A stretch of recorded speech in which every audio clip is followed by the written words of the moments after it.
Hey guys, it's Darrin Desilva with Realty One Group Zoom, and I have a special treat for you guys today. This is Jeff and Diane, and we're going to be interviewing them, and they're going to give us an amazing interview today. And tell us a little bit about their business. So I'll go ahead and let you guys introduce yourself. Thanks, Darrin. Jeff Warren. We're a registered investment advisor, and we do investments for people mainly that are trying to retire or have retired. So that's kind of the core of our business. I'm Diane Warren, and I work with Jeff and handle help with marketing and a lot of the administrative work on the broker-dealer aspect of the business. Okay. And so how we were introduced is we're currently doing a deal together with the mutual client, who's actually doing a 1031 exchange. And that's kind of how we got introduced. And we were talking on the phone, and they were just telling me about kind of what they do among all other things. This just happened to be one niche that they help people do. And I was just blown away because I had no idea it existed. Or it was an option. So I asked them and I said, hey guys, would you be open to do an interview with me, because I want to share this with everyone else out there. Because knowing that this avenue is an option for people, to me it's a no-brainer, and I'm going to let them kind of go into detail about it, so that way you guys can kind of hear and experience the kind of emotion I experienced when I heard you guys kind of go into depth about it. So tell me a little bit about what you're doing currently for our current mutual client. Yes, this client had a rental that has appreciated greatly over the years, and he was ready to sell. Good time to do that. Right, absolutely. And of course, he, like a lot of people, when they look at the taxes that they would have to pay on all that appreciation, it's a big number. Right. It's a very big number. And so a lot of people look to the idea of a 1031 exchange. Mm-hmm. What is that? It's simply exchanging one real estate commercial property for another, and that could be land. It could be a lot of things. Okay. But it's got to be commercial. But the thing is, when these taxes are due, if they're due, it's right now, and it takes that asset that they've created, right, and really shrinks it. That 1031 it's an IRS tax code for this type of transaction. Okay. And 1031, this code and this process has been around for a long time. This is nothing new. But I think what happened to us as an investment advisor and financial planner, we had a client about 10 years ago that inherited land, just raw land, and they wanted to do so. They'd rather have money than land. Mm-hmm. But they didn't want to pay the tax because it was 100. All that would have been taxed, and so we found out about this 1031 process, but doing it in a different way than most people usually think of a 1031. Most people think of, I've got this rental property, I've got this apartment building, I've got this strip center, and I'm going to sell it, and I'm going to exchange it. I'm going to do a 1031 exchange, and I'm going to get another rental or another retail center, and then I'm going to manage it. Mm-hmm. A lot of people don't want to do that. Right. They don't want to stay in the management of property business. And so we found through our broker dealer and the people we work with that for securities is that there is a real estate process whereby you can passively invest in a 1031. You can make an exchange and receive whatever your equity is. If you had 500,000 of equity, mm-hmm. you could purchase 500,000 of the equity in the next property. So, can you give an example? So, what kind of properties are you talking about? Yeah, and that's good because I think that's a big one. Is what you're exchanging into is apartment buildings, but we're talking about usually Class A, new, more luxury type buildings. Okay.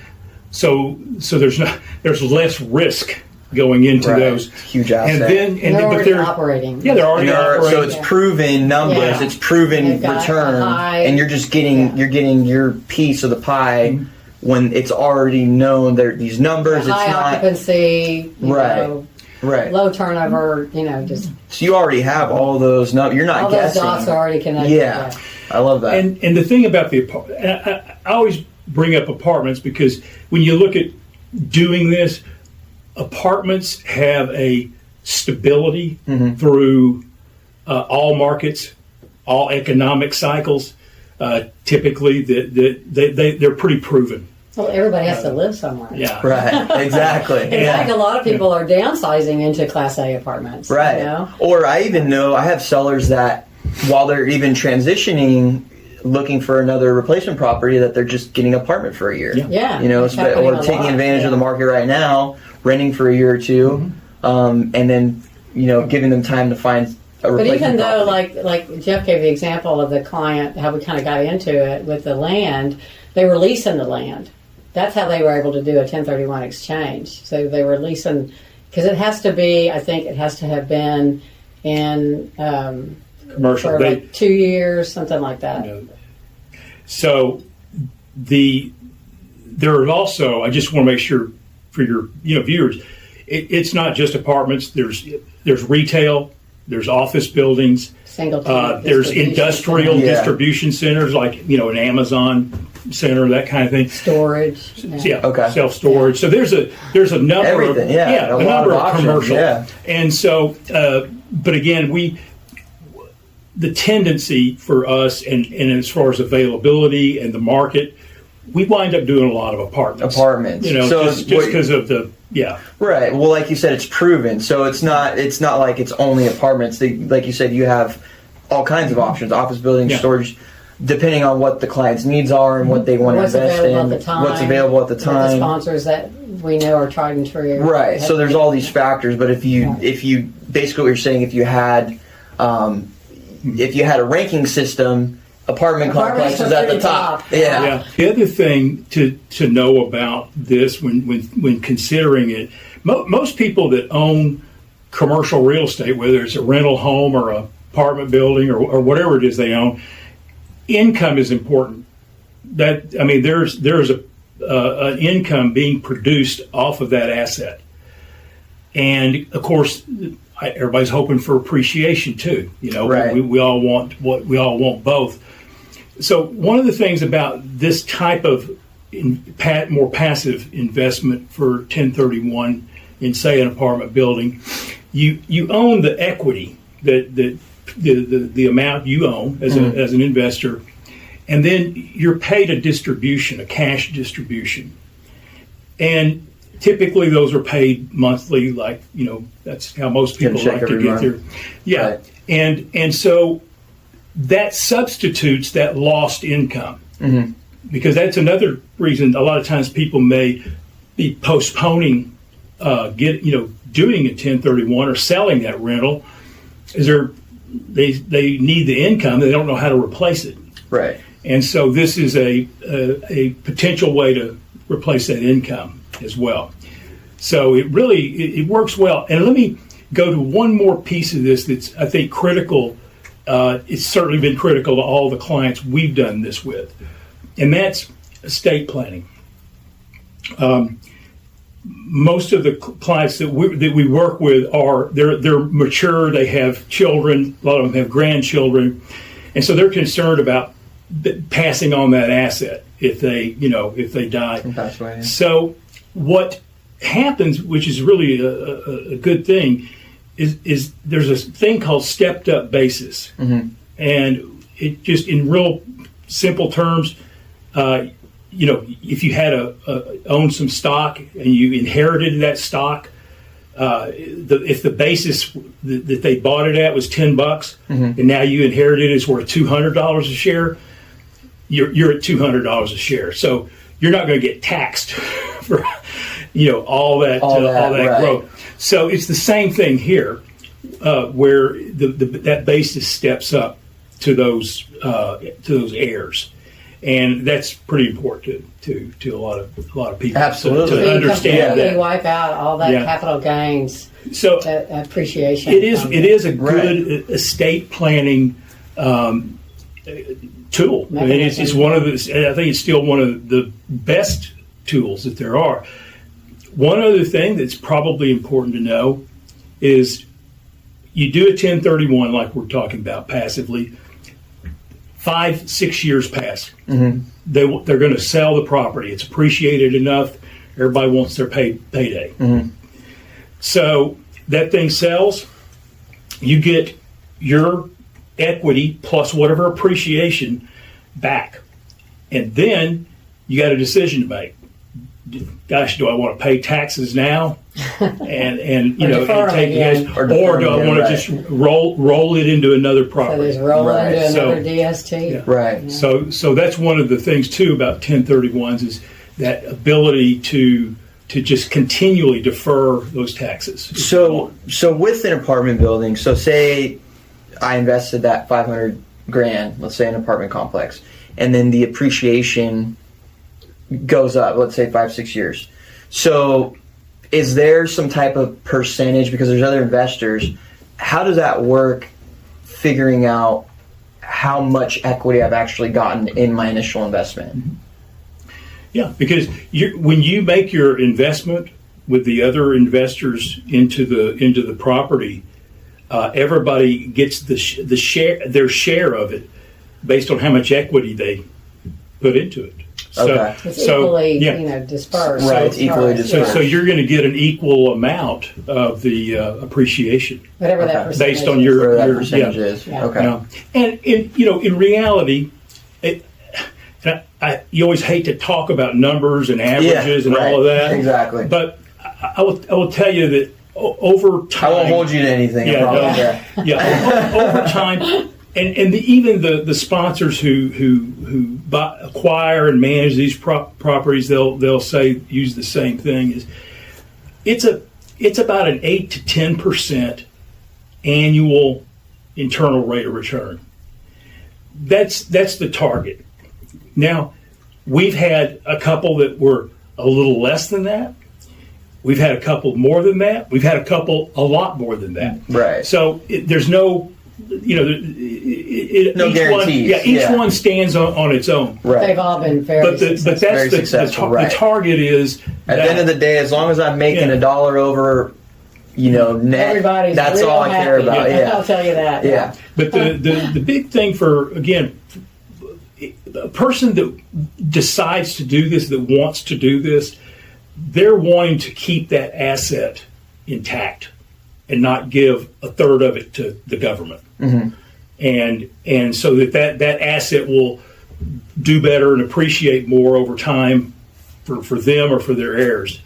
And so that's really the name of the game. And because of that, you none of the 1031s that you would do passively this way are speculative. Mm-hmm. These are, I think Diane mentioned it, these are all properties that are fairly new. They're right. I was going to ask you that question because when you were describing me on the phone, I was picturing like the Atlantis and Bahamas.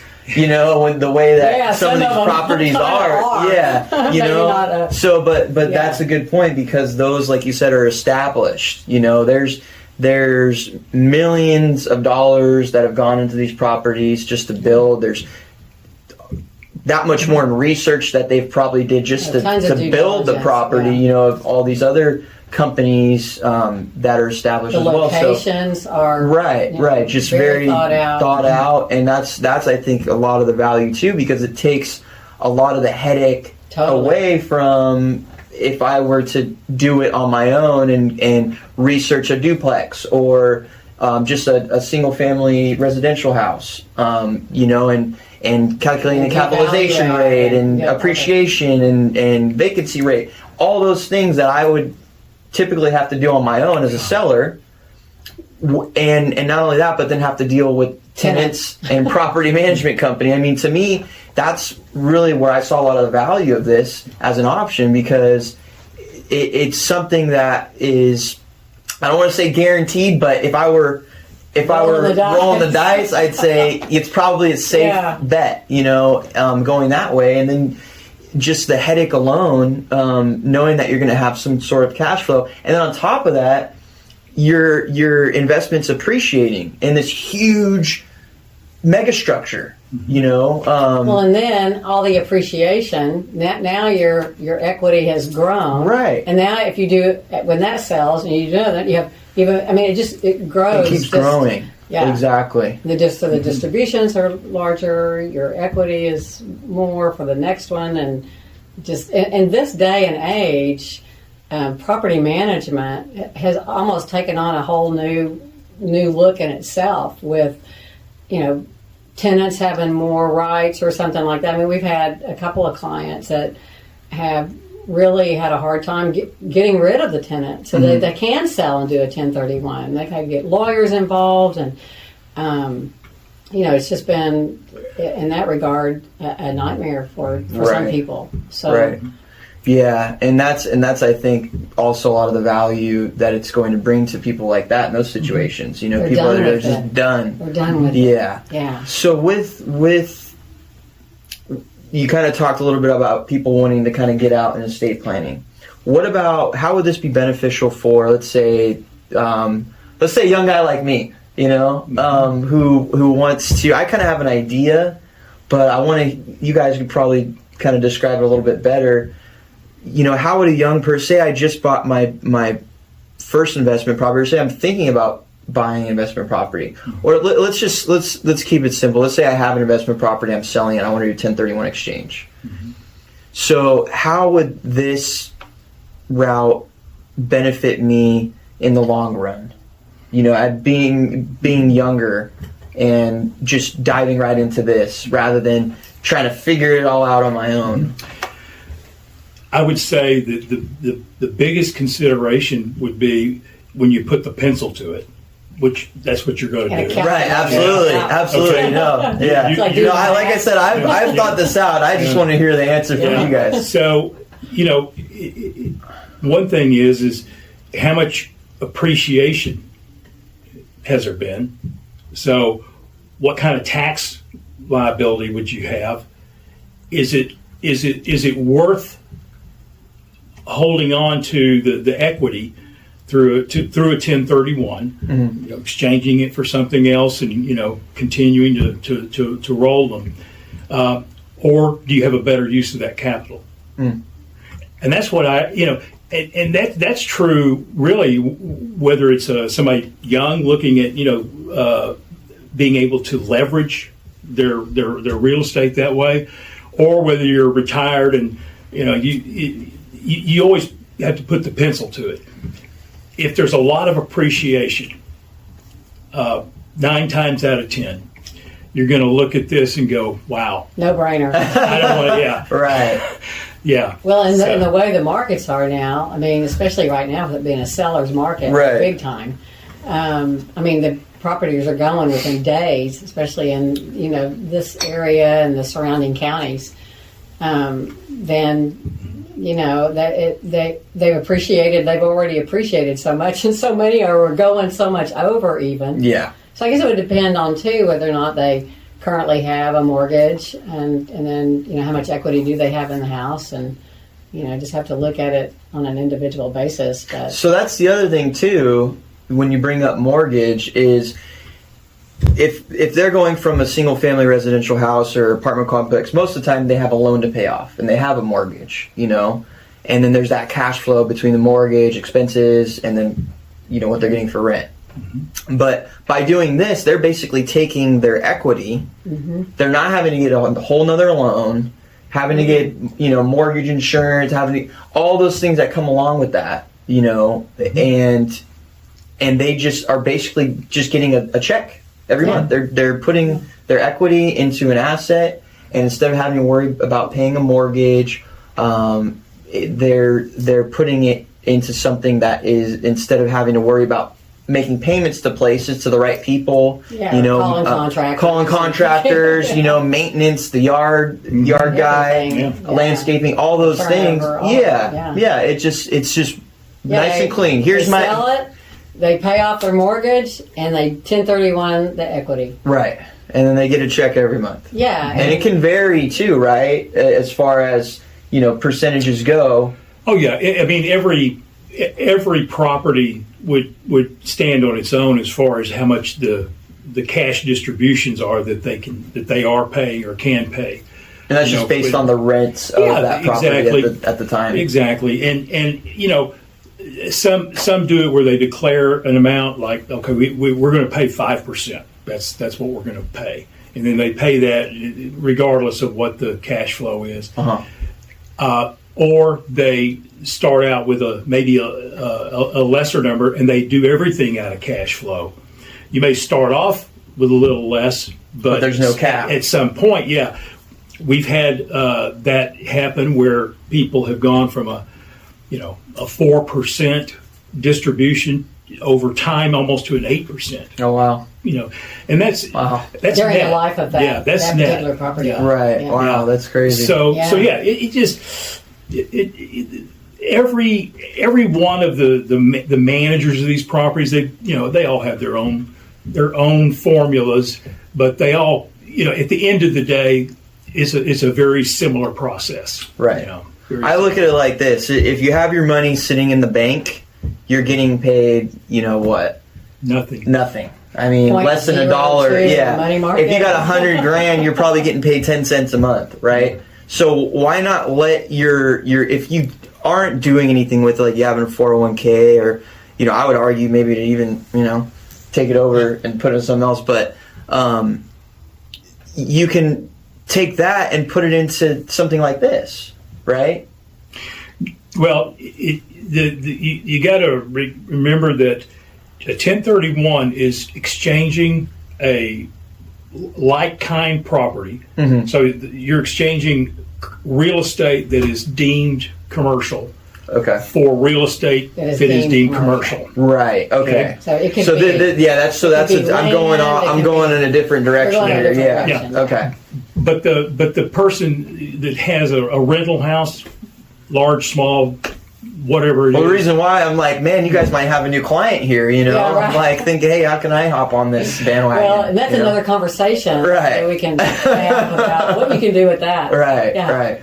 Yeah. Into something similar, actually. But, I know we're focused on the 1031 exchange.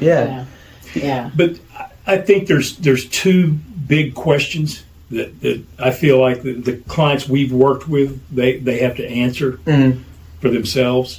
Is one, am I wanting to be a manager and a direct owner, or do I want to do something passive? That's one question. The other question is that going through the process of getting the calculator out, and we help our clients do that and come up with, okay, well, what does this look like? If we sell it, if we get that much, what's the tax bills going to look like? Right. What kind of equity would be going into the, and the distributions I'm going to get on the new one, do they compensate me enough, to make the, so you guys walk your clients through the whole thing to help them make sense of it. Oh yeah. Which is huge because normally best for them. Right, because normally too, if they're looking for a property, either they better have a good realtor that knows,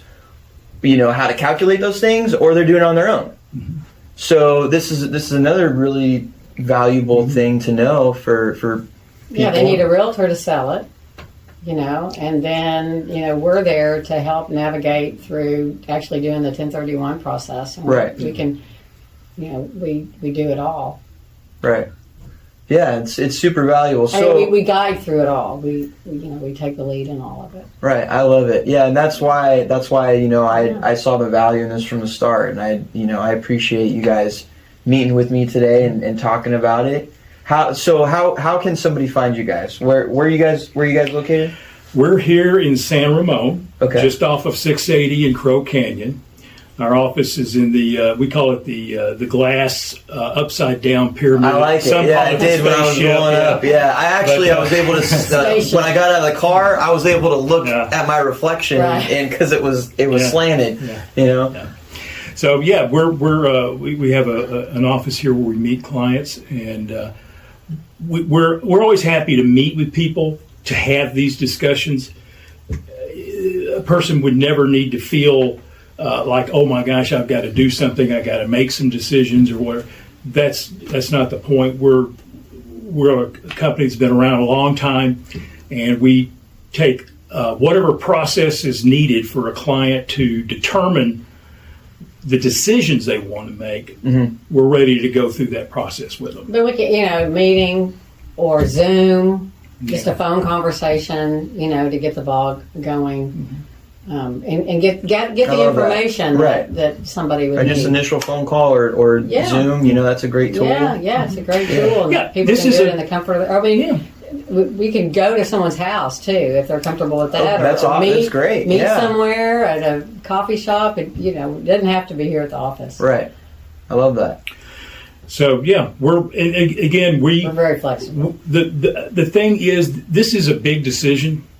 I mean, selling and buying, real estate is a big decision. Mm-hmm. Doing a 1031 exchange or not is a big decision, and you want to go through all the hoops here and make sure you're really clear on the decision that you're making, and it's the one you really want. It's going to be best for you now and for the long future, run. Right? Yeah. Absolutely. That's why it's good having the right people. Mm-hmm.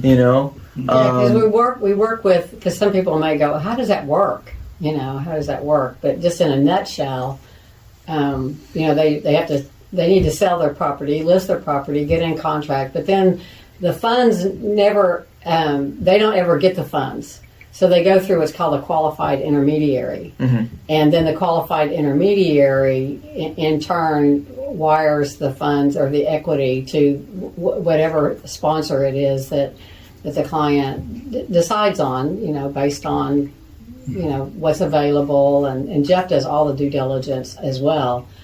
But the sponsors that we use have done a lot of due diligence already. And so, anyways, that's why it's real streamlined.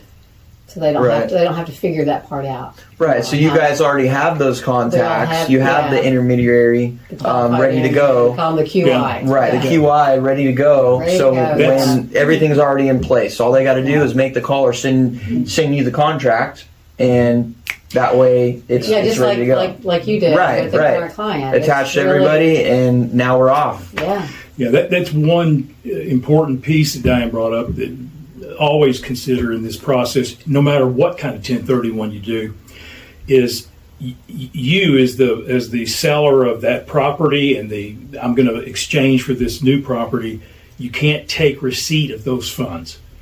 And this qualified intermediary is just a souped up escrow agent. Yeah. Tax baby. Yeah, let's go. So very important piece of the we had one client, and he didn't really know what he wanted to do. Okay, and he sold the property. And he had looked at another property that he wanted, a piece of land that he wanted to buy down south on the coast, and so he did a partial 1031 DST into a multifamily apartment complex. And the rest of it sat there for a little bit until he made a decision of what he wanted to do. So there is a timeline there, and there's a pretty generous timeline that you don't have to make a decision right off. If you know you're wanting to do it, and let's say that you believe that you're pretty sure you want to do a 1031 exchange into one of these type of properties. And then let's say you sell your rental, and the equity goes into the QI account, and it's sitting there. Let's say you change your mind. Well, the QI will just release the funds. I mean, you do have to pay the capital gains and all of that. So you're not locked in right then. You have 45 days. I'm really glad you brought you have that up, 45 days to even list, present your choices.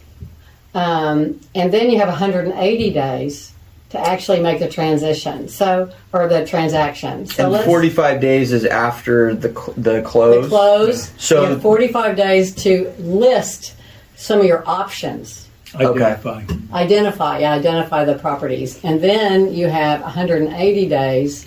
So let's say I identified a few, and they weren't closing right off. You have 180 days to actually make the 1031 exchange, and I mean Close on that's one of the those tax properties. code. Yeah. Okay. Have 180 days. This particular client she mentioned had a lot of equity from a rental sale 3 or 4 months ago. Did some of the passive DST we're talking about, but he had his eye and he bought a little plot of land in Pacific Grove down in the Monterey area. Oh, okay. And he wanted to put a really nice manufactured house on there and make it like a little B&B. Like a B&B. Oh, okay. So he could do the 1031 exchange. Oh, wow. So okay. And So he have the accomplished best of both worlds, so that he Wow. can. He got No it all. way. Yeah. That's that. I'm going to So- keep that in my back pocket. Yeah, absolutely. So Yeah, he wow. did That's the smart. the property that we're talking about, and then it just sat there until this other thing went through for him, and it ended up, it took a little longer for all of those dots to connect and for him to, for the property that he wanted to actually be available. And anyways, but yeah. But he was able to do it Yep.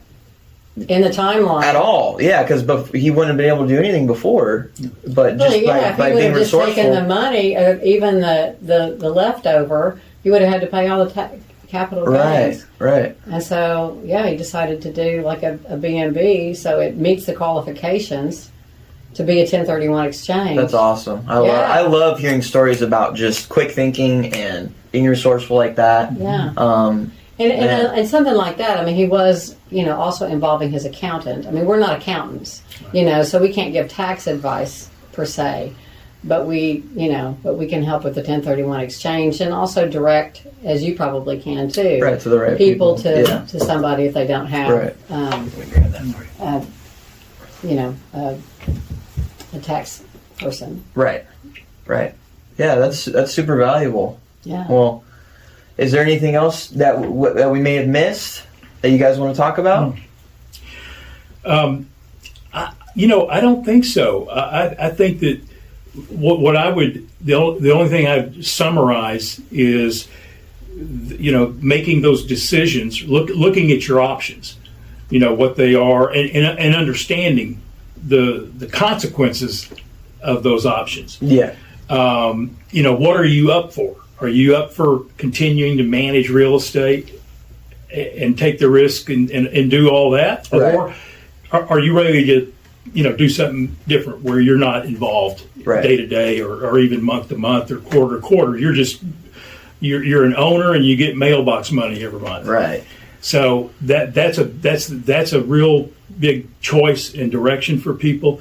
And then again, just do the financials work out for you? Does it make sense? Yeah. Does the tax deferral make sense?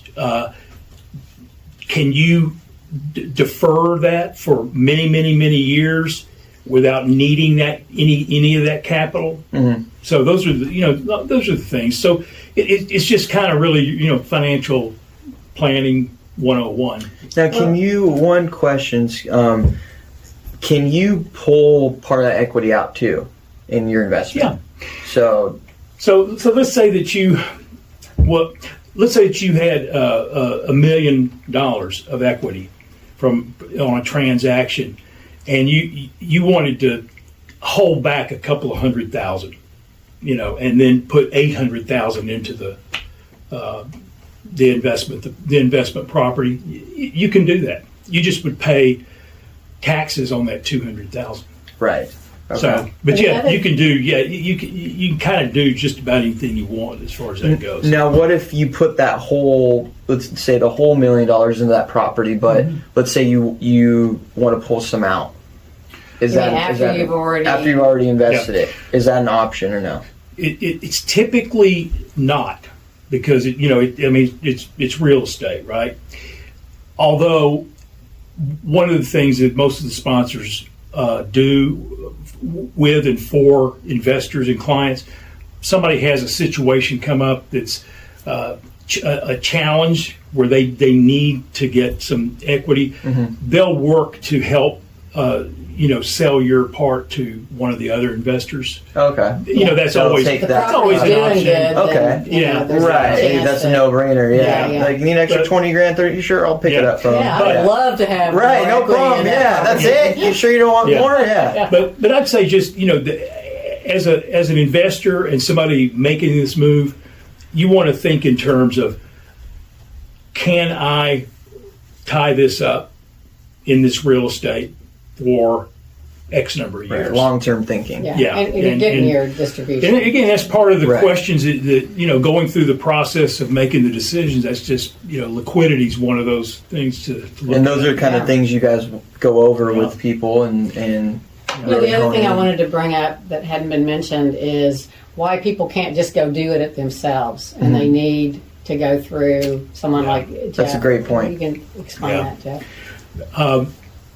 These properties, let's take an apartment building that our client is looking at right now. It's in Naples, Florida. Very nice place.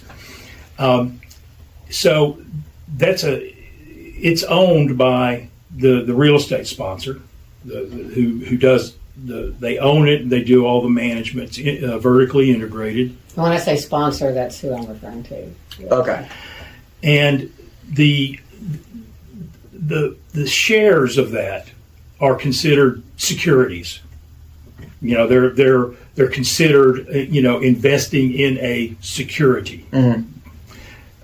So it has to be transacted through a broker dealer and have somebody like me, a registered rep who's Series 7 securities license, be able to conduct that transaction.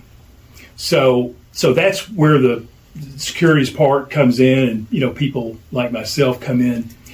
And one of the things I think is a benefit of working with somebody like us or another competent financial person who understands how this all works is there's a lot of layers of due diligence that you want to do on this.